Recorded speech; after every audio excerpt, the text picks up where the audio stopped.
This knot is based on the square knot technique, but unlike the square knot, this is created with 3 holding cord positions instead of 1. These can be made up of more than 1 cord in each position. For example, with a square knot, I usually have 2 cords in holding positions with a working central cord at either side. I'm demonstrating with 1 cord in each of the holding positions, but depending on what you're making or the pattern that you're creating, you might have more than 1 cord in each position. So your setup should be 3 holding cord positions in the centre and a working cord at either side.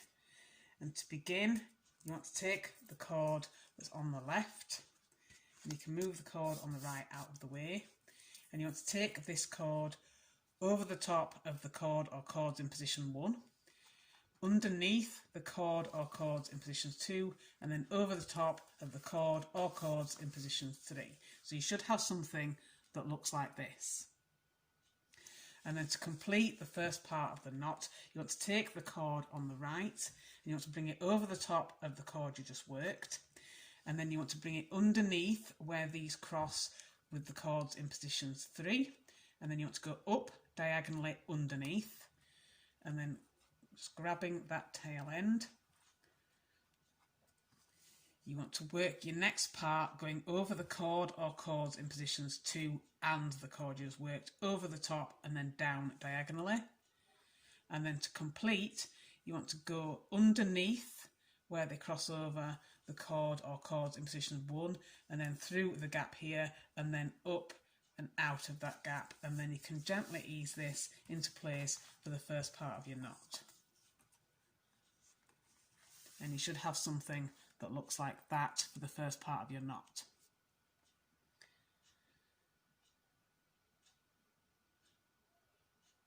And to complete, you want to take the cord on the left and you want to do the opposite of what you just did. So where you worked over, you want to work under the cord or cords in position 1, over the cord or cords in position 2, and under the cord or cords in position 3. So you should have something that looks like this.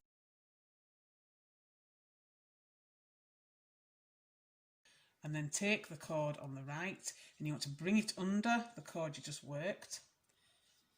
And now you want to go over the top where they cross in positions 3 and go over and up diagonally, and then under the cord or cords in positions 2, down diagonally. And then to complete, you want to go up and over the cord or cords in positions 1 diagonally, and then underneath your other cord like this, and then you should have something like this. And then you want to ease it up to where you did the first part of your knot, and that is your completed extended square knot.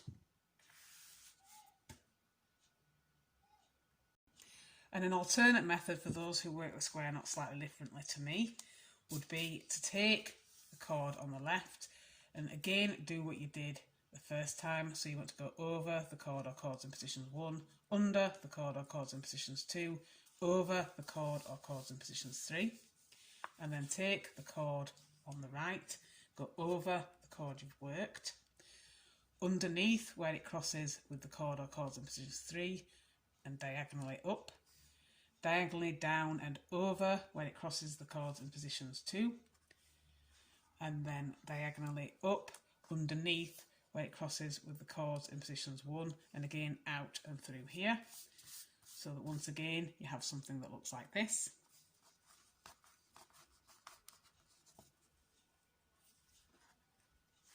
And this time, instead of working from the left as I prefer to do, some people prefer to work from the right.